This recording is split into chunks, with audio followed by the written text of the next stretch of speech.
So we're going to do some more meditation, and then I'm going to tell a story and have a little homily, maybe not a full sermon, and then we're going to do a ritual together of naming our losses. So taking another breath, scooting around and getting a little bit more comfortable in your chair. Filling your lungs with oxygen and feel your torso expand on the front, sides, and back. Feeling that your lungs are three-dimensional, that they expand up and down as you breathe. And let that breath go. Breathing in through your nose, filling those balloons of your lungs again, and let your mouth open with a sigh. Exhale audibly if that feels good. Loosen your jaw. Feel that your community is doing this with you. That we are all breathing in, let your shoulders rise up to your ears. And breathing out, let them drop. Feel the invitation of your torso and your ribs to be a resting place that your shoulders can drop down onto. It's literally the structure of our bones. Our shoulder girdle rests on our ribs. This is your body and your home. It's made of muscles, blood, and bones. In addition to the thoughts and memories you carry in sickness and in health, this is where your spirit resides. This is where you live your life. This is where your world is made. This is the place where you bear witness to our earthly reality. This is your home. Your blood is like a river that flows over hills and mountains, through valleys and caverns, bringing life force and nourishment to your organs, muscles, and bones. Your bones are not brittle like dried twigs, but malleable like the green, live branches of trees. They coexist in a complex dance of support and structure. Give and take, never static, but stacking, sliding, pivoting, rotating, interlocking, responding to the synapses of movement indicated by your muscles and neurons firing. Our bodies are full of movement, each one a country impacted by its unique imprint of identities and life happenings. Our bodies are each unique, and yet they all carry us, tall or short, young or old, injured or agile, able in whatever way. Our bodies are our homes. And from our embodied lived experiences, we are connected. We are connected by this very physical world around us, by our earthly reality, and by the stones of our bones, rivers of our blood, mud of our muscles, grass and flowers of our personalities, blooming all around us.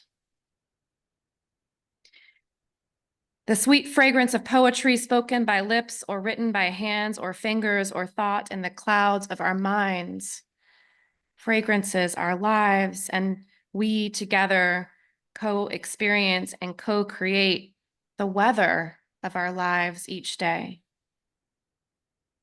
It is within these bodies that we live, and all that we do is an extension from these bodies. All of life is an embodied experience, from the first breath to the last. Whatever your body is experiencing, right now, however your spirit is responding. Take another moment. Observe your breath.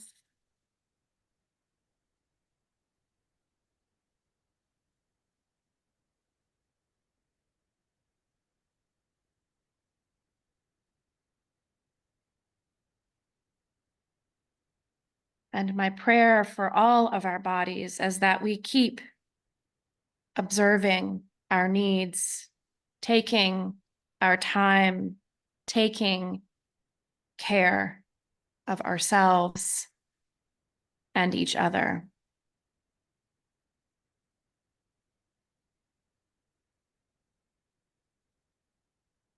Whenever you're ready, slowly cracking open your eyes and observe the space around you with new vision, noticing the bodies that share your space that you might see on your screen.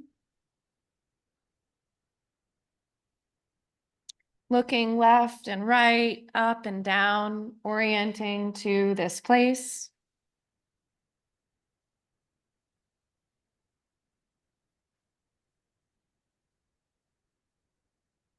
If you like to close your eyes during a story, now I'm going to read a story, but you don't have to.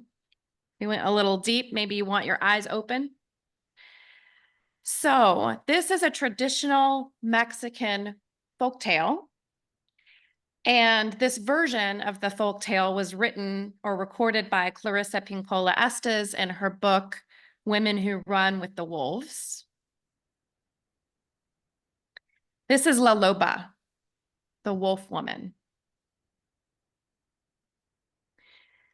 There is an old woman who lives in a hidden place that everyone knows in their souls, but few have ever seen. As in the fairy tales of Eastern Europe, she seems to wait for lost or wandering people and seekers to come to her place. She is circumspect, often hairy, always fat, and especially wishes to evade most company. She is both a crower and a cackler, generally having more animal sounds than human ones. I might say she lives among the rotten granite slopes in Tarahumara, Indian territory, or that she is buried outside Phoenix near a well. Perhaps she will be seen traveling south to Monte Alban in a burnt-out car with the back window shut out. Or maybe she will be spotted standing by the highway near El Paso, or riding shotgun with truckers to Morelia, Mexico, or walking to market above 𝐻𝐿𝐴𝐶𝐶 with strangely formed boughs of firewood on her back. She calls herself by many names. La Huerza, Bone Woman, La Trapera, the Gatherer, and La Loba, the Wolf Woman. The sole work of La Loba is the collecting of bones. She collects and preserves, especially that which is in danger of being lost to the world. Her cave is filled with the bones of all manner of desert creatures, the deer, the rattlesnake, the crow, but her specialty is wolves. She creeps and crawls and sifts through the montañas, mountains, and arroyos, dry riverbeds, looking for wolf bones. And when she has assembled an entire skeleton, when the last bone is in place and the beautiful white sculpture of the creature is laid out before her, she sits by the fire and she thinks about what song she will sing. And when she is sure, she's sure, she stands over the criatura.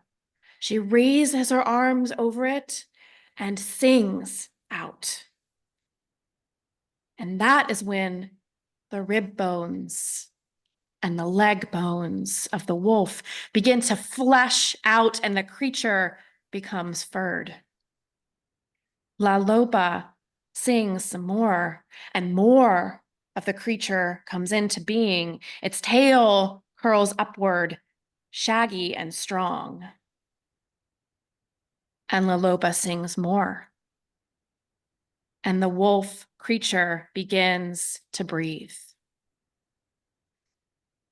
And still La Loba sings so deeply that the floor of the desert shakes, and as she sings, the wolf opens its eyes and leaps up and runs away down the canyon. And somewhere in its running, whether by the speed of its running or by the splashing its way into the river or by the way a ray of sunlight or moonlight hitting it right in the side, the wolf is suddenly transformed into a laughing woman who runs free toward the horizon.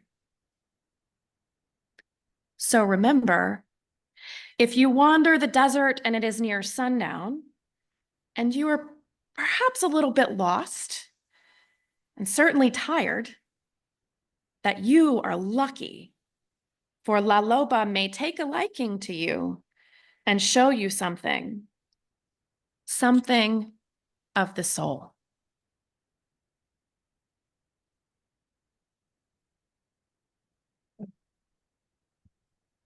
Gathering the bones.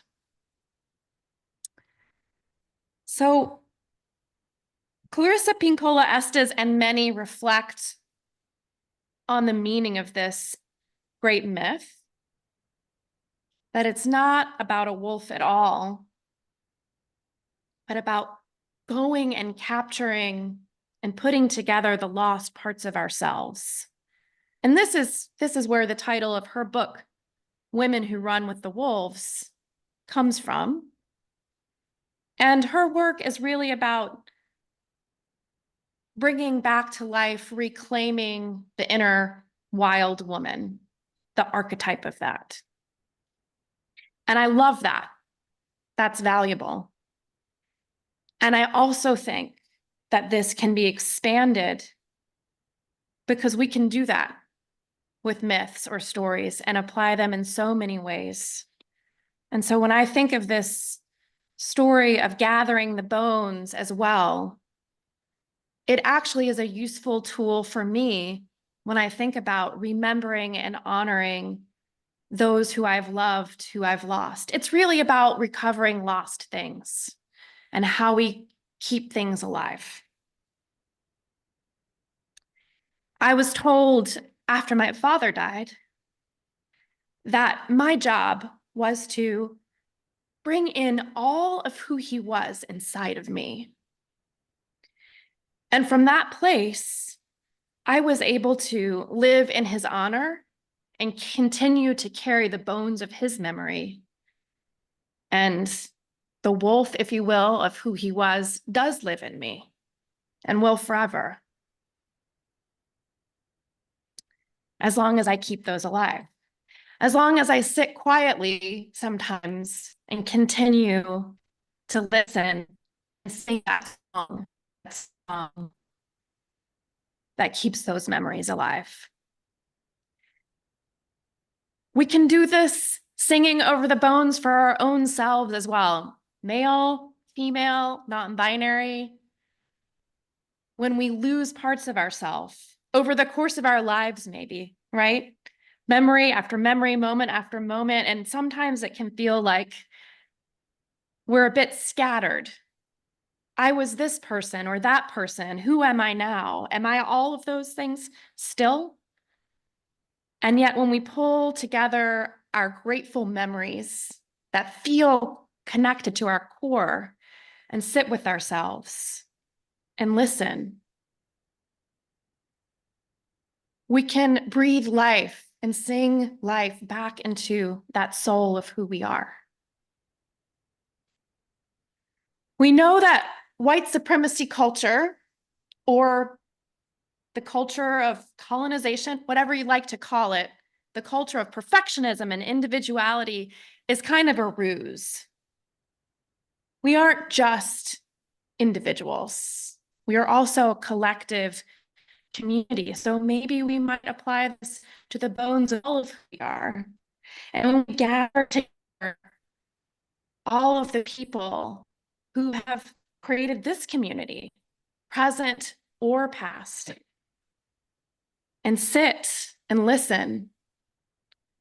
What is our vision? Why are we gathered here together? What is the song that keeps this community alive and helps it to run free, to become the wild creature that it longs to be? So this is the essence of why I bring this story to us today. And I know you all have done litanies to remember those that you've lost before in some sort of way, maybe not in this exact way. And we'll do it again, maybe not the same way all the time, but it's important to me, and I think to some of us here today, to keep doing this as a practice so that we call in those bones and so that we remember who we have been and who we are and who we want to be. And we may be made up of, our community may be informed by memories of those who've been members or friends, but also all of people that we've been connected to in our lives. I bring forward the essence of my family in the way that I was just speaking of my father into this room and into my new relationships. You bring forward and bring with you so many more people than just yourself.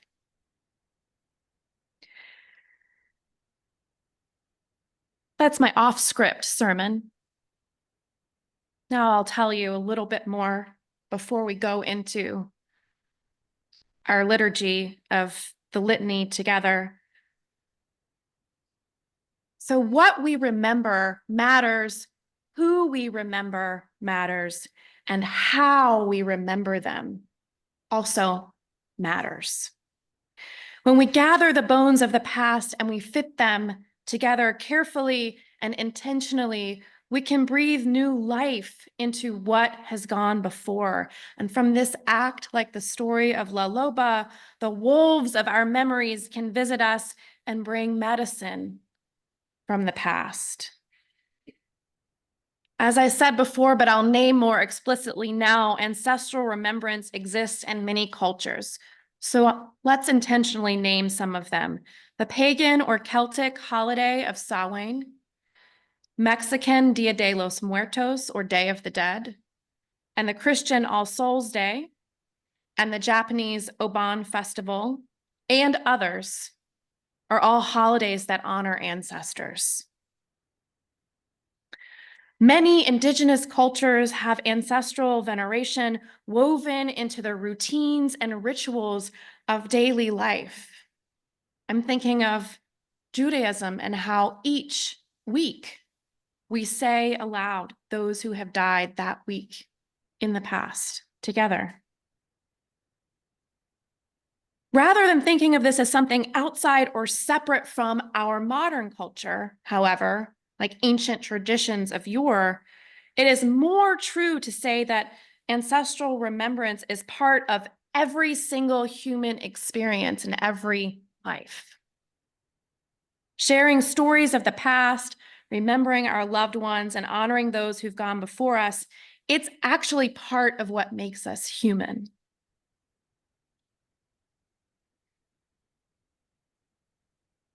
And while many cultures and all of us as humans remember and celebrate our ancestors, I do also want to name that that doesn't mean that all ancestors feel worthy of veneration or honoring.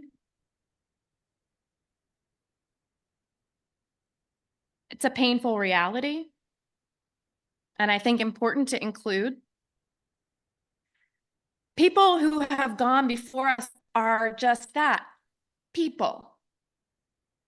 Human beings have the power to be so many things: wise, loving, hurtful, and healing. And I'm sure you can think of someone, or maybe you can think of many people in your own life, or from a story or a movie, or in popular culture or politics, who was either extremely good or extremely wicked.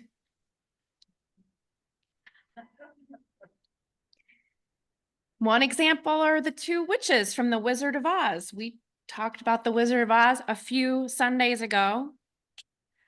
And also, those stories aren't set in stone, right? They're flexible, they're malleable, they have many versions depending on who you talk to. What's that saying? There's always three stories: the one you said, the one I said, and the real truth. The musical Wicked is actually the true history, or maybe the Midrashic history of The Wizard of Oz, from the perspective of Elphaba, who becomes the Wicked Witch of the West, right? Sometimes what is good or bad is not as straightforward as it may seem. And I actually have a bag over here with a quote from Brian Stevenson that I got at the Legacy Museum last week that says, "We are all more than the worst thing that we've done." So in mythology and literature, archetypes are tools to show different aspects that exist inside all of us. And I think that's kind of what our ancestors often become sometimes, like archetypes for us, right? Because we remember stories. And all of these aspects exist inside of us as well. Most often we are a combination of things. We have smooth or rough edges. We're part wise, part wonderful, part difficult. We still have morning breath and don't respond our best when we're stressed. We all have the capacity to do beautiful and terrible things. And so this is why I believe it's important. It's not only who and what we remember, but it's how we remember the past. It can be helpful to celebrate what we'd like to emulate and be more like, as well as lovingly acknowledge what we hope not to repeat. And this doesn't just apply to other people.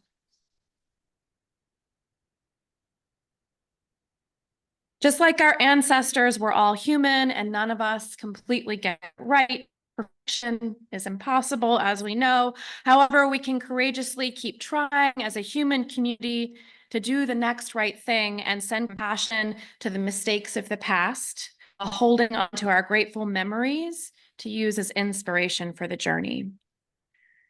So I'd like to invite you to bring someone to mind who's gone before. Someone who was perhaps powerfully loving or positive, or made an important impression on your life. If that first person wasn't that, bring in a couple memories. Maybe this is someone you knew, or maybe it's someone you never met. Could be someone who's famous for helping humanity. Someone you were less well known, who you were close to. Close your eyes if you'd like and let this person's face appear in your mind. And take a breath and ask yourself, in the spirit of La Loba, in the spirit of calling together the bones, singing over the bones, what will help keep this person's loving memory alive?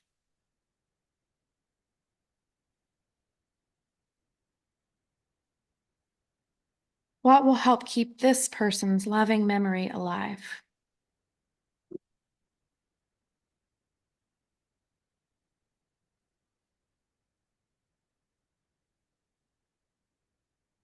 You can keep your eyes closed or open if you like. In a moment, we're going to do some writing,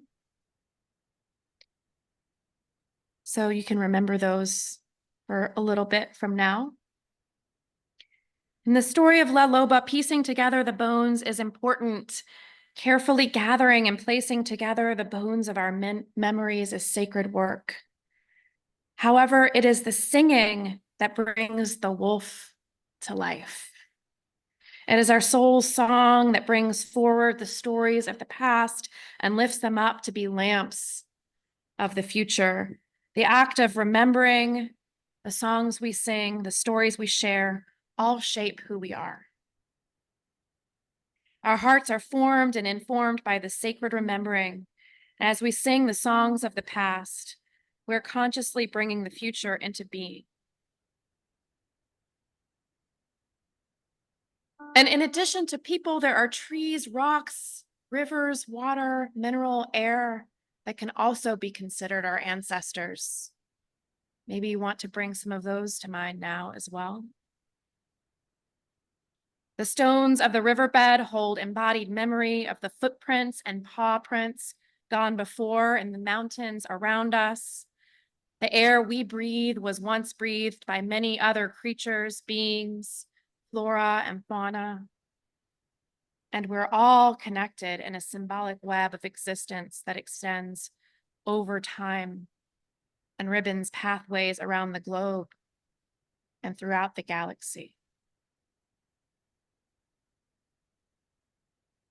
So today we are going to sing memories of riverbeds and rainstorms, sing of ripe tomatoes and trickling streams, sing of hugs and acts of courage, kindness and demands for justice. We'll sing playful songs, tender songs, and righteous songs as we remember those who have gone before. We'll sing songs of sadness and grief that open our hearts and lead us to greater love. So as we move towards our litany, and this is going to be just simple, spoken aloud, and then I'll allow you to write a little bit. You can stay in your seats. We're not going to use a microphone for this. Those who are on Zoom, if you'd like to participate, you could write or you could unmute yourself. We're going to gather the bones of the past and lift up the names of our dearly departed. And in this way, we'll build our own La Lopa here together. So whenever you're ready, and you can keep your eyes closed or let your eyes remain open, you can whisper, you can speak aloud. We're just going to move into ritual time and space together. We can speak over one another. It's fine.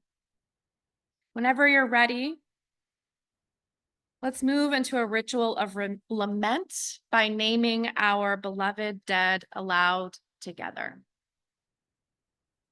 So I invite you to speak aloud into the space the names of those loved ones who you're thinking about today, who you'd like to remember. Maybe it's the names of someone who's died recently, or perhaps your heart is remembering someone who's died long ago. And Spirit will hear what it needs to hear as we speak these names aloud into the space. Our community will name those names that need to be said. And